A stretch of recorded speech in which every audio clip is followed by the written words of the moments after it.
A 25% tariff on electricity that powers 1.5 million homes in several states will be implemented. So right now we're talking about a tax. Ford does say eventually he could shut down energy exports altogether if Trump moves forward with the plan to introduce even more tariffs next month. He's talked about cutting off the U.S.'s power supply. And for more on the impact this trade war could have on this province, we turn now to the Ontario Chamber of Commerce President and CEO, Daniel Tisch. Thank you for joining us, Daniel. I know you're watching this very closely. It's real. It's happening. Here we are talking about the reality of these tariffs. What is your reaction today? Well, it's unbelievable, really. I mean, we've had a few months to get used to the idea, but this is nonetheless it leaves us all speechless. It's reckless. It's unprovoked. This trade war against Canada is going to lower the standard of living for every Canadian and every American. And it's unbelievable that the president would do so, ignoring the will of the American people, ignoring the advice of the U.S. business community, and the trade agreement that he himself negotiated and signs. And so, it's going to mean higher prices, lost jobs, lost investment in both countries, and trouble for business. But having said all that, the fastest way out of this madness is for a very firm, aggressive Canadian response that's coupled with an offer of dialogue. And of course, the Ontario Chamber has urged our provincial and federal governments to support businesses, to protect investment, and to take both immediate and long-term steps to enhance Canada's resilience and help us diversify our economy away from the U.S. market. From your perspective, which sectors are going to feel the pain immediately? What are you watching there? There are a lot of sectors. I mean, the auto industry, it's much talked about, could potentially grind to a halt because of this. But there's also agriculture and food. There's manufacturing more broadly. There's energy. So, we formed a coalition actually at the Ontario Chamber of Ontario's most trade-dependent businesses. And we're looking at strategizing together. The Premier met with us and we gave him some recommendations in recent days.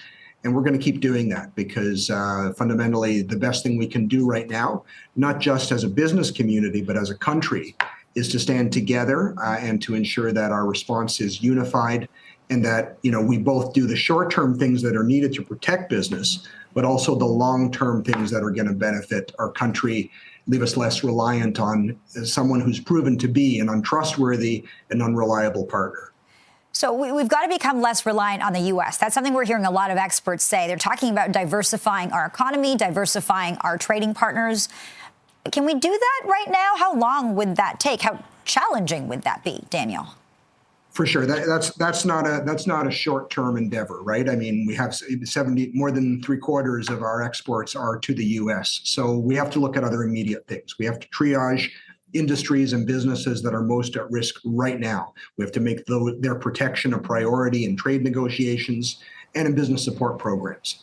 We have to do something which chambers have been urging governments to do a very long time, and that's finally dismantle interprovincial trade barriers. It's hard to preach free trade abroad and then not practice it here at home. We have to look at our tax and regulatory systems. We have to strengthen our infrastructure in Canada, right? It's easier now, arguably, to get our resources from Canada to the U.S. north to south, but relatively hard to get them east to west across the country or west to east and then abroad to other markets. So we have to look at all of this and we have to move very quickly. The good news is I think this has really lit a fire. There's a sense of urgency I've never seen before in both business and government. This moment requires us to stand up to the bully in the White House, and Canada has promised to fight back. We're seeing that in the way of these retaliatory tariffs. Are you satisfied with the federal government's response? Is it aggressive enough, Daniel?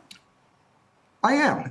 I think that both the Prime Minister and the Premier, I think, were passionate and effective today, but at the same time, it's well thought out. We've had many weeks now to think about this, obviously, and so I think it makes sense to start with $30 billion in counter tariffs and then promise escalation over time.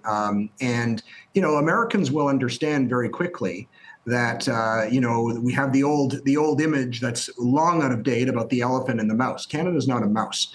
We are the world's ninth largest economy. We have resources and assets and know-how that America needs. Our oil fuels American cars, our fertilizer helps grow American crops, our electricity heats their homes, our nickel and our other precious metals, our critical minerals supply the American military, and the list goes on and on and on and on.